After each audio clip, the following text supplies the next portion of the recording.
अस्सलाम वालेकुम। मैं हूँ आपकी दोस्त, आपके हमदर्द।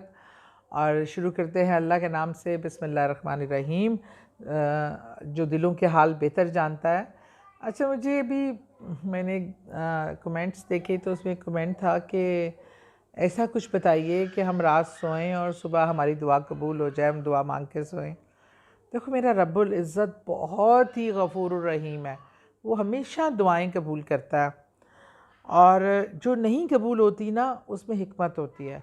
और कहते हैं कि अगर आपको उसका अजर मालूम हो जाए ना, जो आपके लिए आखिरत में रख दिया जाता है उसके ना कबूल होने की वजह से, तो आप दुआ ये मांगे कि दुनिया में कोई दुआएं कबूल ही ना हो, आखिरत के लिए ही हो जाए, तो हमारा मसला ही हल हो जाएंगे। बहरहाल, इंसान की ज़रूरियात होती हैं, और दुआ कबूल कराने का एक दो चीज़ें जो हैं हमें, कि हराम का लुक़मा हमारे पेट में नहीं जाना चाहिए। दुआ अगर आपने कबूलियत का लाना है, कुछ इस तरह की शराइत भी हैं।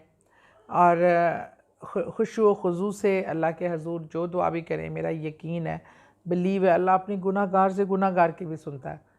लेकिन एक अमल जो बहुत ही पसंदीदा है और मैंने ख़ुद पर्सनली अपनाया और मैंने उससे बहुत फ़ायदा हासिल किया, मतलब मेरी दुआओं को अल्लाह ने, पता चलता था कि ऐसी दुआ ना डायरेक्ट जा रही है इस तरह करके। वो था कि इशा की नमाज के बाद आपने 2 नफिल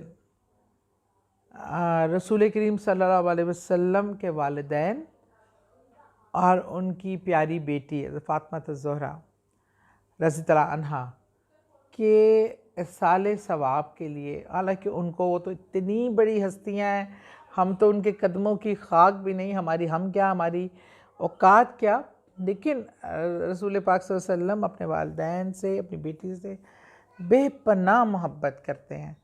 तो जो इस नीयत से उनके साले सवाब के लिए नवाफिल पढ़ कर, दुरूद पाक पढ़ कर कसरत से अपनी दुआ, अपनी हाजत और वो मांगता है, तो आप यकीन माने, आप मौजज़ा देखेंगे, आपकी दुआ कैसे कबूल हुई। सुबह तो बड़ी देर की बात है, उससे पहले कबूल हो जाएगी। और अल्लाह बड़ा गफूर रहीम है। आपने अपनी दुआएं मांगे, दुआएं ज़रूर अल्लाह से ना।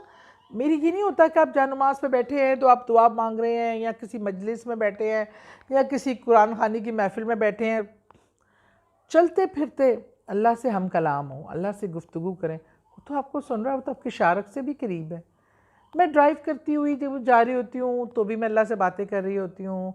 कोई दुख सुख होता है, अभी मेरा कोई काम था, वो मेरे अपनी बुकिंग कराई हुई थी, कोई कोचेज़ लेके जानी थी, वो कैंसिल हो गई अचानक से, और टाइम कोई भी नहीं था मुझे। इतना मैंने स्ट्रेस लिया, फिर मैंने कहा मैं स्ट्रेस क्यों ले रही हूँ, अल्लाह से मैंने दुआ मांगी, अल्लाह मेरे, तेरे अलावा मेरा कोई नहीं, ना मेरी कोई सिफारिश है, अल्लाह मेरे मसाइल हल कर दे, मेरा मसला हल कर दे, मेरी इज़्ज़त बेइज़्ज़ती की बात है। अल्लाह का शुक्र, 1 घंटे में अल्लाह ने बंदोबस्त कर दिया, वो काम हो गया।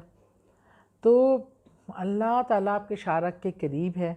आपको कोई एहतमाम करके दुआ, खुशू खुजू, तो ख़ास वो मौका मिलता है। आप कभी देखे आसमान पे खूबसूरत बादल, चरिंद परिंद, तो अल्लाह की तारीफ़ करें, और क्या खूबसूरत अल्लाह ने कायनात बनाई है, शुक्र अदा करें।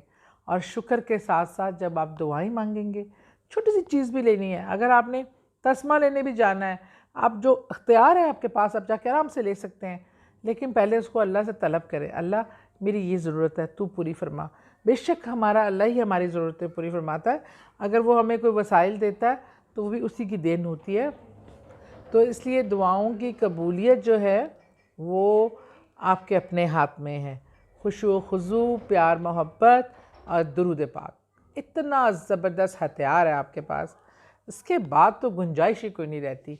लेकिन ये 2 रकत नफिल जो हैं इशा के बाद, खुशू खुजू से रसूल करीम सल्लल्लाहु अलैहि वसल्लम के वालिदैन के लिए, हज़रत फ़ातिमा ज़हरा रज़ी अल्लाह अन्हा जन्नत की सरदार के वास्ते, जब आप तोहफ़ा भेजेंगे तो मेरा प्यारा रब कैसे आपकी जो है वो दुआ को रिजेक्ट कर सकता है। वैसे ये कीजिएगा, और फिर मुझे अपने कमेंट्स में बताइएगा ज़रूर कि आप लोगों को कैसा महसूस हुआ। आपको ख़ुद भी बहुत अच्छा महसूस होगा, दिल में सुकून उतरेगा। अल्लाह ताला हम सबको सीधा रास्ता दिखाए, हमारे दिलों में हकीकी सुकून उतारे। खुश रहें, आबाद रहें।